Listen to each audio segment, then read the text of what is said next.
એરંડાના બધા જ ખેડૂત મિત્રોને નમસ્કાર।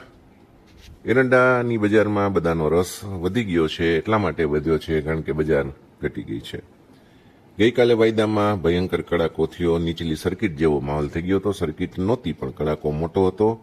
આજે બજાર ખુલ્લી જ્યારે વાયદા બજાર સવારના, ત્યારે ફરીથી 140 રૂપિયાનો ઘટાડો થયો હતો, પણ પછી ફટાફટ રિકવરી પણ આવી ગઈ, એટલે ચિંતા થોડીક હળવી થઈ કે બજાર તળિયાના લેવલેથી થોડીક પાછી આવી છે। પણ સવાલ એ છે કે બજાર હવે તૂટશે કે ફરી ઉછળશે કે અહીંયા છે એના કરતાં વધુ ઘટશે।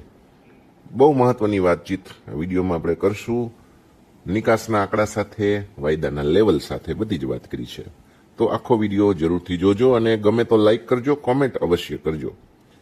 મિત્રો, ગઈકાલના કડાકા પછી આજે વાયદામાં ફરી 140 રૂપિયા ઘટ્યા હતા, પણ 6252 સુધી જે આજે વાયદો તૂટ્યો હતો એ ફરીથી વાયદો ઊભો થયો અને 6390 રૂપિયા આસપાસ ટ્રેડ થઈ રહ્યો છે। જ્યારે વિડીયો હું બનાવી રહ્યો છું ત્યારે સમય થયો છે, હું તમને જોઈને કહું તો લગભગ 11:15 વાગ્યાનો થયો છે અને બજાર ઘટ્યા પછી થોડીક સ્ટેબલ થઈ છે, એમ કહી શકાય। વધી નથી પણ સ્ટેબલ થઈ છે। એનો સીધો અર્થ એ કે હજી તેજીવાળા ખેલાડીઓનું થોડુંક જોર છે, થોડાક પ્લાન્ટવાળા સક્રિય છે। પણ હાજર બજારની વાત કરીએ તો સ્થિતિ થોડીક અલગ છે। ગુજરાતમાં આજે પણ 2 લાખથી 2,10,000 ગુણીની આવક થઈ રહી છે।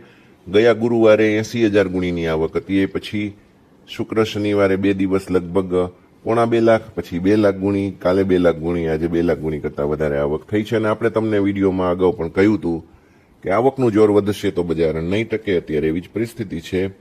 માર્કેટિંગ યાર્ડોની અંદર ભાવ જે છે 1235થી 1260 રૂપિયા સારા માલમાં, 1180થી 1230 રૂપિયા સુધી નબળા મધ્યમ માલમાં પહોંચી ગયા છે। આ 1260 વાળો જે ભાવ છે એ 1305થી 1315 સુધી ગયો તો, ત્યાંથી બજાર તૂટી છે। તમને ખાસ વિદિત થાય, ઘણા ખેડૂત મિત્રો વેચીને નીકળી પણ ગયા હતા, પણ 1300ની સપાટી બજારે તોડી નાખી છે।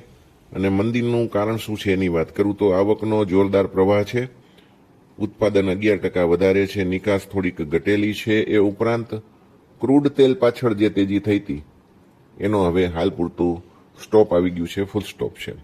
ચાલુ વર્ષે અંદાજે 17.60 લાખ ટન ઉત્પાદન થવાનો અંદાજ છે, જે ગયા વર્ષ કરતાં ઘણું વધારે, એટલે કે 11% વધારે છે। સાથે સાથે ક્રૂડ તેલ અને પામ તેલમાં પણ ઘટાડો છે, જેની તમને મેં વાત કરી। એ બજાર સપોર્ટ આ તરફથી પણ નથી મળતો। વળી બજાર ટકી પણ રહે, પણ આવકો એકાએક વધી ગઈ એટલે બજારને પાછું આવવું પડ્યું છે। છેલ્લા 3 દિવસથી રોજ 2 લાખ ગુણી આવે છે અને એ જ મુખ્ય અત્યારે પ્રેશર સર્જી રહ્યું છે। મિલો ખરીદી કરે છે પણ નીચા ભાવે લે છે, એટલે બજાર દબાણ હેઠળ છે। જાણકારોનું જો આપણે માનીએ, એમની સાથે વાત કરીએ છીએ તો આવક હજુ પણ આવીને આવી રહી તો હજી 20-30 રૂપિયાનો ઘટાડો આવી શકે, અને આ ઘટાડો 15 રૂપિયાનો જે મેં તમને કીધો એ આજે જ આવી ગયો। હવે 15-20 રૂપિયાનું ઝેર હજી બાકી રહેશે। તો મિત્રો, હાલ બજારમાં વોલેટાલિટી કરતાંય વધારાનો ઘટાડો થઈ રહ્યો છે। બજારમાં વાયદા બજારમાં મંદીવાળાનું જોર છે, પણ હાજર બજાર એ સાથે દબાણમાં છે। ખેડૂતો માટે એટલી સલાહ છે કે ગભરાવવું નહીં, પણ સમજદારીથી વેચાણ કરવું। આગળ શું થશે એ જોવા માટે જોડાયેલા રહેજો। વાયદા બજારની તમને રેન્જ આપું તો વાયદો જ્યાં સુધી 6200 જાળવી શકશે ત્યાં સુધી ઘટશે નહીં, પણ 6200ની નીચે જશે, 6200ની નીચે જાય તો 6120, 6000 પૂરા અને પછી 5900 સુધી જવાની શક્યતા રહેશે। ક્રૂડ તેલનો સપોર્ટ અત્યારે છે, એટલે તાત્કાલિક આટલી બધી મંદી નથી થઈ જવાની, એટલે એ બાબતે ચિંતા નહીં કરતા। પણ જ્યાં સુધી વાયદો ફરીથી 6600 નહીં વટાવે ત્યાં સુધી નવી તેજી નથી થવાની, આ બાબત લખી રાખજો। વિડીયો કેવો લાગ્યો જરૂર કોમેન્ટ કરજો, આપણી સાથે જોડાયેલા રહેજો।